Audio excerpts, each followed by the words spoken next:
Soyuq dəymə zamanı olduqca xeyirli olan və temperaturu aşağı salan itburnu çiçəkləri immuniteti gücləndirir.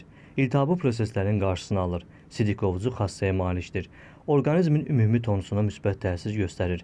Sinir sistemini sakitləşdirir. Antioksidantlarla A, B, C, K, P vitaminləri ilə zəngindir. Ürəyi də qoruyur. Çay formasında 5-10 dəqiqə dəmlənilir. Əgər mövsümüdürsə yaş formada, payız-qış aylarında isə qurudulmuşundan istifadə edin. Səhər tezdən şehli-şehli yığın, gün düşməyən yerdə qurudun. Videonu paylaşın ki, hamının məlumatı olsun.